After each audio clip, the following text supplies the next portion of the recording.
വെച്ചാൽ modern art എന്ന് പറഞ്ഞ ഒരു സംഭവം നമ്മുടെ കലാകാരന്മാരുടെ ഇടയിലും നമ്മുടെ ചിത്രകലാരംഗത്ത് വളരെയധികം സജീവമായിട്ടിരിക്കുന്ന ഒരു സംഗതിയാണ്. അപ്പം മോഡേൺ ആർട്ട് എന്ന് പറയുമ്പോൾ തന്നെ അതിൻ്റെ ചെറിയൊരു പിന്നാമ്പുറം നമുക്കൊന്ന് അന്വേഷിക്കുന്നത് നല്ലതാണ്.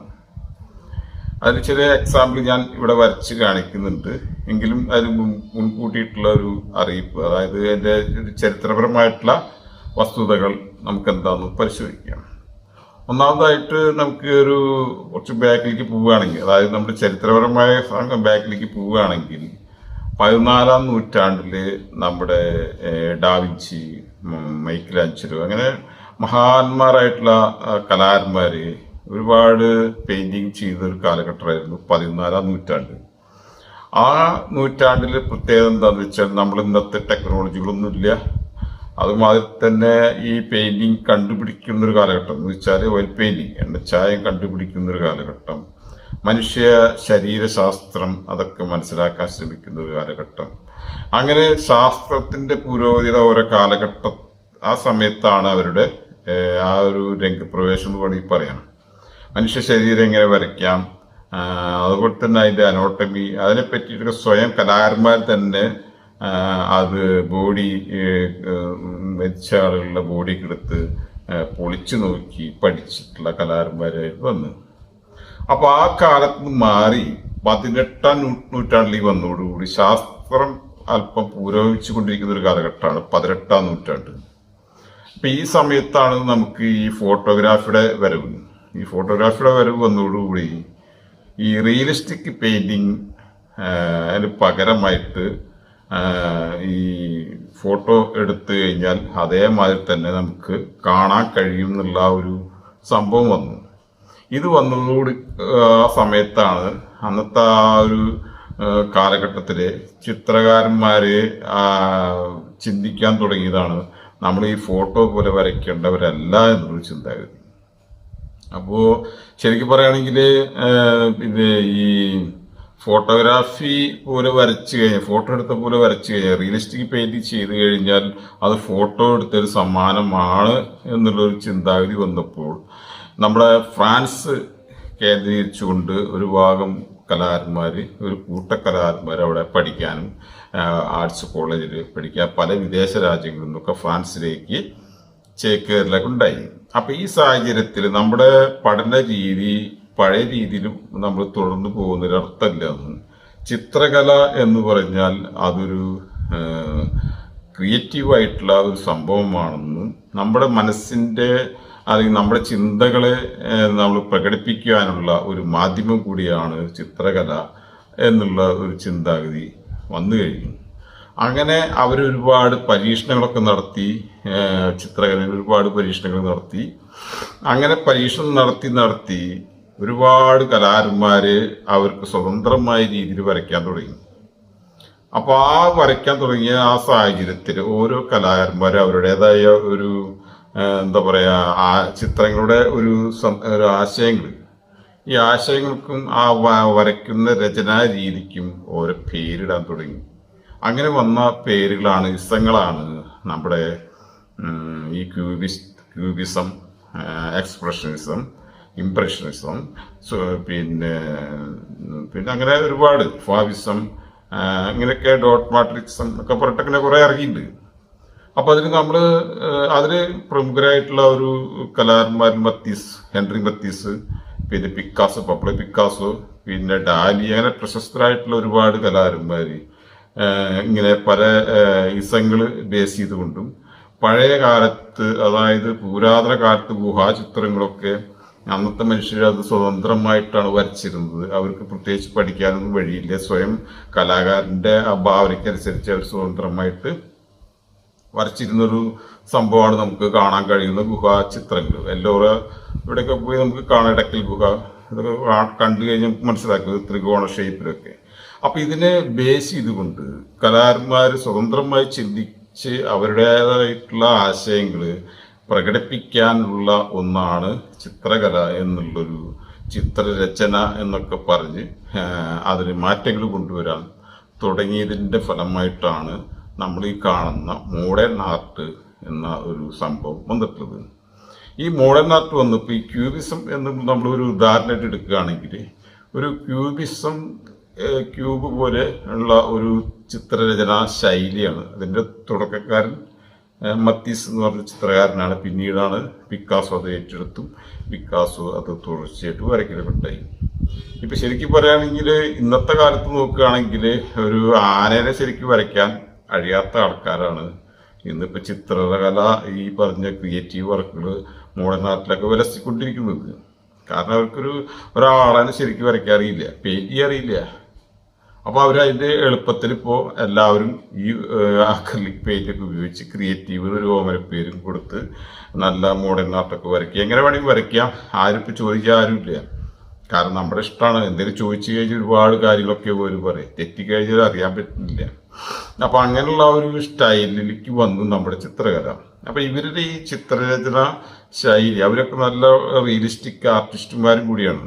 ഈ പറഞ്ഞ ചിത്രങ്ങളൊക്കെ തുടക്കക്കാരായിട്ടുള്ള 14-ാം നൂറ്റാണ്ടിലുള്ള ആർട്ടിസ്റ്റുമാർ ഈ ക്രിയേറ്റീവ് വർക്ക് ചെയ്തിട്ടുള്ളത് അവർ നല്ല രീതിയിൽ റിയലിസ്റ്റിക് പെയിൻറ്റിങ് ചെയ്യുന്ന ഒരു ചിത്രകാരന്മാരാണ് അവരൊക്കെ. അതിലിപ്പോൾ നമുക്ക് നമ്മുടെ ഹിറ്റ്ലർ നമുക്ക് കേട്ട് കഴിച്ച് ചിത്രകാരനാണെന്നൊരു ആൾക്കും അറിയില്ല. നല്ലൊരു ചിത്രകാരൻ കൂടിയാണ്.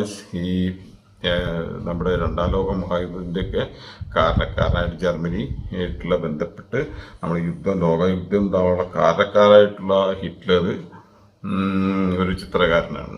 അപ്പം അദ്ദേഹം റിയലിസ്റ്റിക് ചിത്രങ്ങളാണ് വരച്ചിരുന്നത്. അപ്പോൾ ഇവിടെ പറഞ്ഞു വരുന്നത് നമുക്ക് മോഡേൺ പെയിൻറ്റിങ്ങിനെ പറ്റിയാണ്. അപ്പോൾ കലാകാരന്മാർ ഈ ചിന്തകളെ ബേസ് ചെയ്തുകൊണ്ട് ഇവിടെ ആത്മാവിഷ്കാരം, ഇപ്പോൾ നമ്മൾ വാൻഗോഗിൻ്റെ ഒരു സൂര്യകാന്തി പൂവ് നമ്മൾ കണ്ടിട്ടുണ്ട്. ആ സൂര്യകാന്തി പൂവിലെ വാൻഗോഗ് ഒരു സൂര്യകാന്തി പൂവ് ഒരു ഫ്ലവർ വേസും കൂടി വരച്ചിട്ടുണ്ട്. ലോകപ്രസിദ്ധമായിട്ട് ഒരു വിഷയങ്ങൾ കേട്ട് കാണും, അത് ആ ചിത്രം കണ്ടു കാണും. അതിന് സൂര്യകാന്തി പൂവിൻ്റെ ചുറ്റും ഔട്ട്ലൈൻ വരച്ചുകൊണ്ട് ഒരു പ്രത്യേക സ്ട്രോക്കൊക്കെ കൊടുത്തിട്ട് ബ്രഷ് സ്ട്രോക്കിന് പ്രാധാന്യം കൊടുത്തും ആത്മാവിഷ്കാരം, മനസ്സിൻ്റെ ആ ഒരു താല്പര്യത്തിൻ്റെ ആ ഒരു, അതായത് നമ്മൾ കാണുന്ന ചിത്രമല്ല, മനസ്സിൽ അയാൾക്ക് അദ്ദേഹത്തിനുണ്ടായിട്ടുള്ള ആ ഒരു ഫീലിംഗ് പുറത്തേക്ക് കൊണ്ടുവന്നതിൻ്റെ ഫലമായിട്ടുണ്ടായിട്ടുള്ള ഒരു ചിത്രമാണ് ഈ പറഞ്ഞ സൂര്യകാന്തി പൂക്കൾ എന്ന് പറഞ്ഞിട്ട് ഒരു പെയിന്റിങ്. അതേമാതിരി തന്നെ പബ്ലോ പിക്കാസോന്റെ ഗോർണിക്ക് നമുക്ക് എല്ലാവർക്കും നല്ലവണ്ണം അറിയാം. യുദ്ധസമയത്ത് ഗോർണിക്ക എന്നൊരു രാജ്യത്ത് ബോംബിട്ടതിൻ്റെ ആ ഒരു പ്രതിഷേധ സൂചകമായിട്ട് കലാകാരൻ, അതായത് നമ്മുടെ പബ്ലോ പിക്കാസോ ചിന്തിച്ചതിന്റെ ഫലമായിട്ടാണ് അത്രയും വലിയൊരു പെയിന്റിങ് ലോകത്തിൽ സമർപ്പിച്ചിട്ടുള്ളതും. അത് ഒന്നും മനസ്സിലാവില്ല, കണ്ടാൽ മനസ്സിലാവില്ല എന്നുള്ളൊരു പ്രശ്നം കൂടി സാധാരണ ആളുകളുടെ ഇടയിലുണ്ട്. അപ്പൊ ഈ കണ്ടാൽ മനസ്സിലാവില്ല എന്നുള്ളതല്ല, അവിടെ ആശയങ്ങൾക്കാണ് അവിടെ കൂടുതൽ പ്രാധാന്യം കൊടുത്തിട്ടുള്ളതും. ഒരു പുതിയ ഒരു ചിത്രരചനാ ശൈലി അവർ ഉണ്ടാക്കിയെടുത്ത് ലോകത്തെ കാണിച്ചാണ് ഇങ്ങനെയാണ് പെയിന്റിങ് ചെയ്യുക എന്നൊക്കെ പറഞ്ഞിട്ട്. പക്ഷെ അത് എത്രത്തോളം നമ്മൾ ജനങ്ങളെ ആസ്വദിക്കുന്നുണ്ട് എന്നുള്ളത് നമുക്ക് അത്ര വ്യക്തമായിട്ട് അറിയില്ല. പക്ഷെ അത് അത്രയും പ്രശസ്തമായിട്ടുള്ള പെയിന്റിങ്ങുകളാണ് അതൊക്കെ. അപ്പോൾ റിയലിസ്റ്റിക് പെയിന്റിങ് ചെയ്യുന്ന നമ്മുടെ ഇന്ത്യയിൽ തന്നെ, നമ്മുടെ കേരളത്തിൽ നമ്മുടെ രാജാരവിവർമ്മ ഒരുപാട് റിയലിസ്റ്റിക് പെയിന്റിങ് ചെയ്തിട്ടുണ്ട്. പക്ഷെ ഇവർക്കൊരു ഇപ്പോഴത്തെ ഈ മോഡേൺ പെയിന്റിങ് ചെയ്തവർക്കൊരു പുച്ഛം പോലെയാണ്. കാരണം അതൊരു ശരിക്കും ഫോട്ടോ എടുത്ത് വരച്ചാൽ മാതിരി തന്നെ ആണ് അയാൾ വരച്ചിട്ടുള്ളത് എന്നുള്ളത് കൊണ്ടും അതിൽ പ്രത്യേകിച്ച് ഒരു ആശയങ്ങളൊന്നുമില്ല, അതിൽ ഒന്നും സംസാരിക്കാനുള്ള ഒരു സംഭവം പോലും ആ ചിത്രത്തിനില്ല എന്നുള്ള രീതിയിലാണ് അവർ പോകുന്നത്, അവർ ചിന്തിക്കുന്നത്. സത്യത്തിൽ അവർക്ക് ഇതേമാതിരി വരയ്ക്കാൻ കഴിയില്ല എന്നുള്ളതാണ് അവർ മറച്ചു വെക്കാൻ വേണ്ടിയാണ് ഇത്തരത്തിലുള്ള കാര്യങ്ങൾ പറയുന്നത്. ചിത്രകല എങ്ങനെ വേണം എന്നുള്ളത് തീരുമാനിക്കാൻ ഒരു വിഭാഗം ആളുകളല്ല വേണ്ടത്. അത് ഇഷ്ടമുള്ള പോലെ നമുക്ക് വരയ്ക്കാം. അപ്പൊ അതിന് ഇന്ന രീതി വേണമെന്ന് നിർബന്ധമൊന്നുമില്ല. നമ്മുടെ ചിത്രത്തിന് സൗന്ദര്യം ഉണ്ടാക്കിയെടുക്കുക എന്നുള്ളതാണ് ഇതിന്റെ മെയിനായിട്ടുള്ള ഒരു ഉദ്ദേശം. രണ്ടാമത് നമ്മൾ ചെയ്യുന്ന ചിത്രത്തിന് ആശയങ്ങൾ ഉണ്ടാവണമെന്നാണ് ഒരു വിഭാഗം ആളുകൾ വാദിച്ചിട്ടുള്ളത്. അതേമാതിരി തന്നെ നമ്മുടെ ഡാലിയുടെ പെയിന്റിങ്സ് റിയലിസ്റ്റ് ചിത്രരചന രീതിയാണ് സൽവാദോർ ഡാലി വരച്ചിട്ടുള്ള പെയിന്റിങ്. അത് നമുക്ക്, അതായത് നമ്മളിപ്പോൾ ഒരു ആനയെ വരയ്ക്കുകയാണെങ്കിൽ ആ ആനയ്ക്ക് എക്സ്ട്രാ ഫിറ്റിംഗ് എന്ന് പറഞ്ഞ പോലെ 2 കണ്ണിലോട് ചിലപ്പോൾ 4 കണ്ണായിന്ന് വരും, ചിലപ്പോൾ 3 കണ്ണായിന്ന് വരും. ഇങ്ങനെ അതിനെ മാറ്റിമറിച്ച് ഒന്നും കൂടി ഒന്ന് പരിഷ്കരിക്കും. ഒരു മൂക്ക് വരയ്ക്കുന്നിടത്ത് 2 മൂക്കും വരച്ചു വരും. അപ്പോൾ അങ്ങനെ കൂട്ടിയിട്ട്, അതായത് റിയലിസ്റ്റിക് പെയിന്റിനെ ഒന്നും കൂടി ഒരു സ്റ്റെപ്പും കൂടി കൂട്ടി കാണിക്കുന്ന ഒരു ചിത്രരചനാ ശൈലിയാണ് ഈ പറഞ്ഞ റിയലിസ്റ്റ് പെയിന്റേഴ്സ് ഒക്കെ ചെയ്യുന്നത്. അപ്പോൾ നമ്മളിവിടെ പറഞ്ഞു വന്നത് ഇപ്പോൾ ഏകദേശം നമുക്ക് അതിൻ്റെ ഒരു ബേസിക് കിട്ടിയിട്ടുണ്ട്. അതായത് എന്താണ് ഈ മോഡേൺ ആർട്ടിൻ്റെ ഉത്ഭവത്തിൻ്റെ പ്രധാന കാരണം എന്നുള്ളത് ഇപ്പോൾ ഏകദേശം മനസ്സിലായി കാണുമെന്ന് വിശ്വസിക്കുന്നു. അതായത് ഒന്ന്, ഫോട്ടോഗ്രാഫിയാണ് ഇതിൻ്റെ മെയിൻ കാരണക്കാരൻ. ആ ഫോട്ടോഗ്രാഫിയെ പോലെ നമുക്ക് വരയ്ക്കില്ലല്ല ചിത്രകല എന്ന് ചിന്തിക്കുന്നതിൻ്റെ ഫലമായിട്ട് വന്നിട്ടുള്ളതാണ്. ഇതിന്ന് ഡെവലപ്പായിട്ടുള്ളതാണ്. നമുക്ക് പറഞ്ഞിട്ടുണ്ടായിരുന്നു മുമ്പ് ഒരു വീഡിയോയിൽ പറഞ്ഞ കണ്ടംപററി പെയിന്റിങ്. നമുക്കറിയാം കണ്ടംപററി ഹൗസ്, ഒരു വീട് പണിയാണെങ്കിൽ നമ്മൾ കണ്ടംപററി വീടാണോ എന്നൊക്കെ ചോദിക്കും. കാരണം നമുക്ക് നിലവിലുള്ളതിനേക്കാളും ഒരു പുതുമയുള്ള ഒരു ആശയങ്ങൾ ഉൾപ്പെടുത്തിക്കൊണ്ടുള്ള കെട്ടിടമായിരിക്കും. നമുക്ക് ട്രഡീഷണൽ ആയിട്ടുള്ള ഒരുപാട് വീടുകളുണ്ട്. അപ്പോൾ ആ വീടിനോട് ബന്ധം വരാത്ത രീതിയിൽ ഒരു ചെയർ ഉണ്ടാക്കുകയാണെങ്കിൽ ഒരു പ്രത്യേക രീതിയിൽ ഡിസൈൻ ചെയ്തിട്ടൊക്കെ ആയിരിക്കും ആ ചെയർ അവർ ഉണ്ടാക്കിയിരിക്കുന്നത്. അതൊരു കണ്ടംപററി ചെയർ ആയിരിക്കും. അപ്പോൾ അങ്ങനെ കലയിലും ഇത്തരത്തിലുള്ള മാറ്റങ്ങൾ ഇപ്പോൾ അപ്ഡേറ്റ് ആയിട്ട് വന്നിട്ടുള്ള സംഭവമാണ് ഈ കണ്ടംപററി പെയിന്റിംഗ് എന്നൊക്കെ പറയാം. അപ്പോൾ ഞാൻ ഇവിടെ ഒരു ഉദാഹരണം കാണിക്കാം. ഇതിൽ എന്താന്ന് വെച്ചാൽ, ഇപ്പം ഞാനിതൊരു വരച്ച് കാണിച്ചിട്ടുള്ള ഒരു ചിത്രം നിങ്ങൾക്ക് ഇതിനോടൊപ്പം ചേർക്കുന്നുണ്ട്. ഈ ചിത്രത്തിലൊരു സ്ത്രീയെയാണ് ഞാൻ വരച്ചിട്ടുള്ളത്. ഈ സ്ത്രീ നമുക്ക് കാണുന്ന മാത്രയിൽ തന്നെ ഇതിൻ്റെ പിന്നെ തല ബാക്കിലേക്ക് തിരിഞ്ഞിട്ടും ബോഡി ഫ്രണ്ടിലേക്ക് തിരിഞ്ഞിട്ടാണ്. അപ്പോൾ ഒന്നാമത്തെ ചോദ്യം നിങ്ങൾക്ക് വരാൻ സാധ്യതയുള്ളത് എന്താണെന്ന് വെച്ചാൽ, ഇത്രത്തോളം തല പിന്നാക്കം തിരിക്കാൻ കഴിയുമോ ഒരു സാധാരണ ഒരു മനുഷ്യന്? സാധ്യമല്ല. അപ്പോൾ അവിടെ കഥയിൽ ചോദ്യമില്ല എന്ന് പറഞ്ഞ മാതിരി ഈ ചിത്രകല, ഇത്തരത്തിലുള്ള ചിത്രങ്ങൾ വരയ്ക്കുന്നവരിൽ വരയ്ക്കുന്നവരുടെ ബേസിക്കലി ഇത്ര ചോദ്യങ്ങളില്ല. ഇവിടെ ഒരു മരം വരച്ചിട്ടുണ്ട്. ഈ മരത്തിന്റെ ഒരു സൈഡില്, അതായത് ആ സ്ത്രീയുടെ തലതിരിഞ്ഞു നോക്കുന്ന ഭാഗത്ത് ഒരു തണ്ടും, അതായത് അതിന്റെ ബ്രാഞ്ചസും പിന്നെ 1-2 ലീഫ് മാത്രമേ ഉള്ളൂ. അതായത് ഒരു വരണ്ട അവസ്ഥയാണ് കാണിക്കുന്നത്. അതിൻ്റെ ഓപ്പോസിറ്റ് സൈഡിൽ 2 പഴം. അത് പഴം എന്ന് പറഞ്ഞാൽ എന്തെങ്കിലും ഒരു പഴമായിരിക്കും. അത് മാങ്ങയാണോ, അത് ഇന്ന പഴമാണോ എന്നുള്ള സംഭവം അവിടെ ഇല്ല. ആപ്പിളാണോ എന്നൊക്കെ തോന്നും. അതൊന്നും അവർക്ക് വിഷയമല്ല. ഒരു പഴം എന്ന് മാത്രമാണ് അവിടെ സങ്കല്പം. അപ്പോൾ അവർ വരയ്ക്കുന്നത് ഇങ്ങനെയാണ്. പിന്നെ വേരുകൾ കാണിച്ചിട്ടുണ്ട്. താഴെ നമുക്ക് കാണാൻ കഴിയും അതിൻ്റെ വേരുകൾ. അപ്പോൾ ആ വേരുകൾ എങ്ങനെയാണ് മണ്ണിൻ്റെ അടിയിലേക്ക് പോകുന്ന വേരുകൾ എന്തുകൊണ്ട് അത് പുറത്തുകൂടെ കാണുന്നു എന്നുള്ള ചോദ്യം ഇവിടെ പ്രസക്തമല്ല. കഥയിൽ ചോദ്യമില്ല എന്ന് നമുക്ക് നേരത്തെ പറഞ്ഞിട്ടുണ്ട്. അതേമാതിരി തന്നെയാണ് ഈ സംഭവം. പിന്നെ ഈ പഴം ഇവിടെ ഇത്രയും കാര്യങ്ങൾ നമുക്ക് പല ചോദ്യങ്ങളും. എന്തായാലും അതിൻ്റെ മുകളിലെ മുഖത്ത് തല ഒരു ക്യൂബിൻ്റെ ഉള്ളിലാക്കിയിട്ടുള്ളത്, പഴങ്ങളും ഓരോ ക്യൂബിൻ്റെ ഉള്ളിൽ. എന്തിനാണ് അത് അങ്ങനെ ചെയ്തിട്ട് ചോദിച്ചു കഴിഞ്ഞാൽ, അതൊരു കമ്പോസിങ്, ഒരു ചെറിയൊരു ഉദാഹരണം മാത്രമാണ്. ഈ ക്യൂബ് നമുക്ക് താഴോട്ടേക്ക് ഇറക്കാം. ആ സ്ത്രീയുടെ ബോഡി തന്നെ ക്യൂബ് സ്റ്റൈലിലൊക്കെ ആയിട്ട് നമുക്ക് വരയ്ക്കാം. അതുപോലെ തന്നെ മരത്തിന് നമുക്ക് ക്യൂബ് പോലെയാക്കാം. ഇത് വളരെയധികം ഭംഗിയായിട്ട് പെയിന്റ് ചെയ്താൽ നമുക്ക് എന്തുണ്ടാവും, നല്ലൊരു റിസൾട്ടായിട്ട് തോന്നും. നല്ലൊരു ഭംഗിയുള്ളൊരു പെയിന്റിംഗ് ആയിട്ട് നമുക്ക് തോന്നും.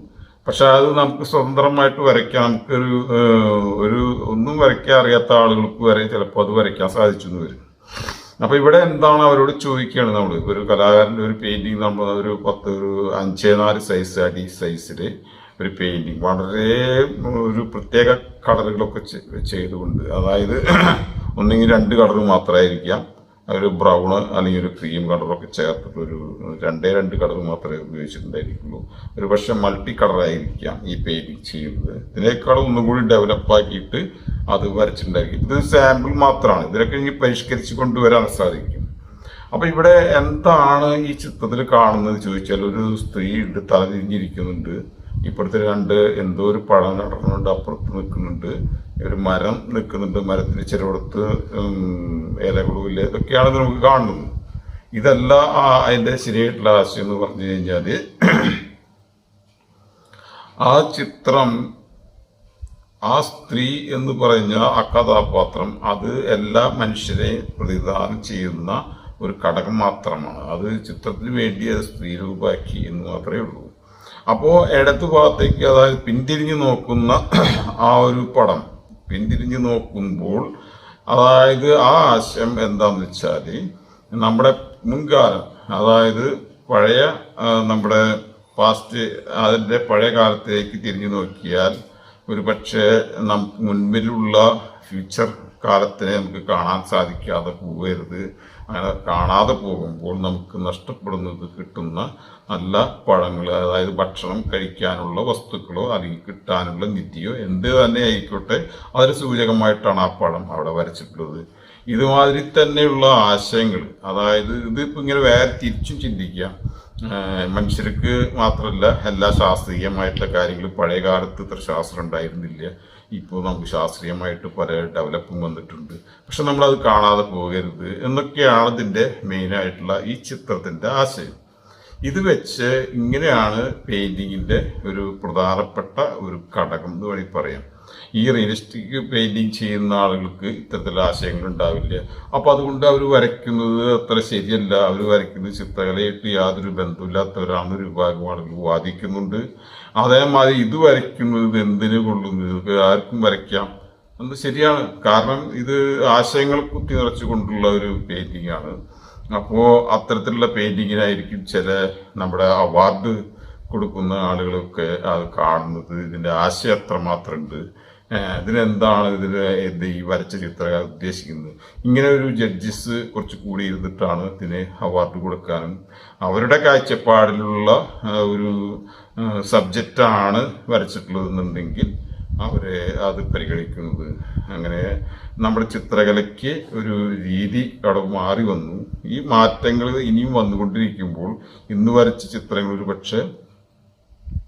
പക്ഷെ നല്ല ലെവലിലേക്ക് പോകാം, അല്ലെങ്കിൽ വളരെ എഴുതി തള്ളുന്ന രീതിയിലേക്ക് പോകാം. അപ്പോൾ റിയലിസ്റ്റിക് പെയിന്റിങ്ങിനാണ് മാർക്കറ്റ് എന്ന് പറയുന്ന ഒരു വിഭാഗം ആൾക്കാർ വാദിക്കുമ്പോൾ നമ്മൾ മനസ്സിലാക്കുന്നത്, ചില റിയലിസ്റ്റിക് ചിത്രങ്ങളൊക്കെ നല്ല മനോഹരമാണ്, അതിന് പ്രത്യേകിച്ച് ഒരു കാര്യമില്ല, നമുക്ക് ഡിജിറ്റൽ പ്രിന്റ് ചെയ്താൽ പോരെയെന്ന്. അപ്പോൾ എനിക്ക് പറയാനുള്ളത്, റിയലിസ്റ്റിക് പെയിന്റിങ് ചെയ്യുന്നത് വരച്ച ഒരു പെയിന്റിങ് എന്നുള്ള ആ ഒരു സൗന്ദര്യം ആ ചിത്രത്തിന് എല്ലാ കാലത്തും ഉണ്ടാവും.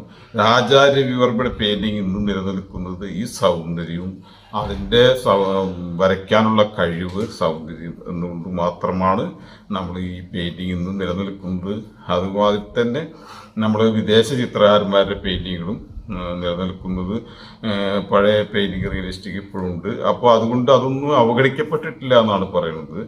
ഒരുപാട് കലയിൽ മാറ്റങ്ങൾ സംഭവിച്ചിട്ടുണ്ടെങ്കിൽ പോലും ഈ മോഡേൺ പെയിന്റിങ്, കണ്ടംപററി പെയിന്റിങ് എന്നിവ നമ്മുടെ കാലത്തിനനുസരിച്ച് കലയിൽ മാറ്റങ്ങൾ ഉണ്ടായെങ്കിൽ പോലും ഇത്തരത്തിലുള്ള പെയിന്റിങ് ഇന്നും ജനകീയമായിട്ട് തന്നെ നിലനിൽക്കുന്ന റിയലിസ്റ്റിക് പെയിന്റിങ്. അതാണ് ഈ കാലത്തിൻ്റെ ഒരു സവിശേഷത, അതായത് ആസ്വാദകരുടെ ഒരു പ്രത്യേകത. ഇന്ന് പൊതുവെ ചിത്രകല, അതായത് ഇത്തരത്തിലുള്ള മോഡേൺ ആർട്ട് ആസ്വദിക്കാൻ ജനങ്ങളിൽ ഇപ്പോഴും നമുക്ക് എത്തപ്പെടാൻ സാധിച്ചിട്ടില്ല എന്നുള്ളതാണ് മറ്റൊരു സവിശേഷത. കാരണം ജനങ്ങളുമായിട്ടുള്ള ഒരു ബന്ധം ഇപ്പോഴും നമ്മുടെ കലാകാരന്മാർക്ക് ചിത്രകല വഴി നേടിയെടുക്കാൻ സാധിച്ചിട്ടില്ല. അത് വളരെ ഒരു ന്യൂനത തന്നെയാണ്. എന്നാൽ നമുക്ക് പ്രശസ്തരായിട്ടുള്ള ചിത്രകാരന്മാരെ പറ്റി അറിയാം, എന്നാൽ അവരെ പെയിന്റിങ്ങിനെ പറ്റി സാധാരണ ജനങ്ങൾക്ക് അതറിയില്ല. അപ്പോൾ അതിൻ്റെ ഒരു കുറവ് നമ്മുടെ കേരള കലാ സാംസ്കാരിക രംഗത്ത് പ്രവർത്തിക്കുന്ന ഒരുപാട് ആളുകളുണ്ട്. പക്ഷെ എങ്കിലും ജനകീയമായിട്ടുള്ള ലെവലിലേക്ക് നമ്മുടെ ചിത്രകല ഇനിയും വളരാനുണ്ട്. അതിനായിട്ട് നമ്മൾ പ്രവർത്തിക്കണം എന്നുള്ളതാണ് ചിത്രകാരന്മാരോടും പിന്നെ ഇത് പഠിക്കാൻ വരുന്ന, ചിത്രകല പഠിക്കാൻ വരുന്നവരോടും എനിക്ക് പറയാനുള്ളത്. എന്തായാലും ഞാൻ ഈ ഇന്നത്തെ വീഡിയോയുടെ അവസാനിപ്പിക്കുന്നു. വീണ്ടും നല്ലൊരു വീഡിയോയുമായിട്ട് വരും. ഇനി പെയിന്റിങ്ങിനെ പറ്റിയിട്ടും ക്ലാസ് എടുക്കാനും ഒക്കെ നമുക്ക് തുടർച്ചയായിട്ട് വരും. ഇടയ്ക്ക് നമുക്കൊരു ആശയം തോന്നി നിങ്ങളോടുമായിട്ട് ഷെയർ ചെയ്യണമെന്ന് തോന്നിയതിൻ്റെ പേരിലാണ് ഇത്തരത്തിലൊരു വീഡിയോ ഞാൻ നിങ്ങൾക്ക് മുമ്പിൽ സമർപ്പിക്കുന്നത്.